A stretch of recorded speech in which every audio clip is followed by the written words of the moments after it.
কথা বলতে পারে না, কিন্তু তার কাজ, তার সাহস গর্জে ওঠে পাহাড়ের চূড়ায়।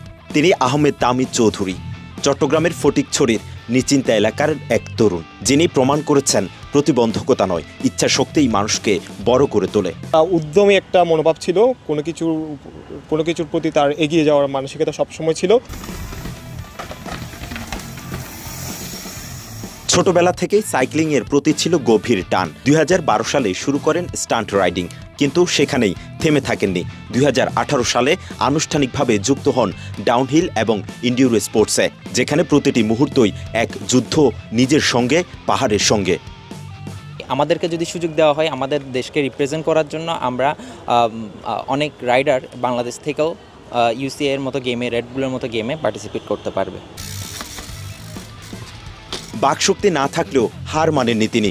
অষ্টম শ্রেণী পর্যন্ত পড়াশোনা করলেও জীবনের আসল পাঠ তিনি নিয়েছেন সাহসে, ঘামে আর পরিশ্রমে। 2019 সালে বাংলাদেশের হয়ে প্রথমবারের মতো নেপালে অনুষ্ঠিত সাউথ এশিয়ান গেমসে ডাউনহিল ইভেন্টে অংশ নিয়ে তিনি 7ম স্থান অর্জন করেন। 2023 সালে ভারতের কেরালায় ইউসিআই এশিয়ান কন্টিনেন্টাল চ্যাম্পিয়নশিপে 17তম স্থান পান এই তরুণ। তাহমিদের খুবই অসাধারণ ফলাফল ছিল সবগুলো ইভেন্টে। এখান থেকেই মূলত তার প্রফেশনাল যাত্রাগুলো শুরু।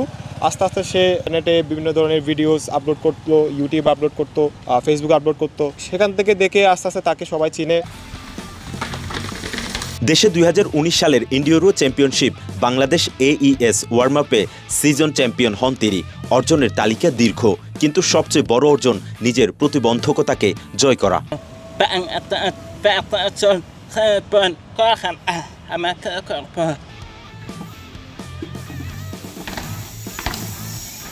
সবশেষ 2025 সালে ভারতের রেডবুল ফ্লাংগ্রাম প্রতিযোগিতায় অংশ নেওয়ার সুযোগ পেয়েও ভিসা জটিলতায় অংশ নিতে পারেননি তিনি। কিন্তু তাহমিদ জানেন, সুযোগ হারানো মানে হার নয়, বরং প্রস্তুতি আরও দৃঢ় করা। আহমেদ তামিদ চৌধুরী আমাদের দেখান সত্যিকারের ভাষা হচ্ছে কাজ, সাহস আর ইচ্ছাশক্তির ভাষা, যে নীরব থেকেও অনুপ্রেরণা জাগায় লাখো তরুণের মনে।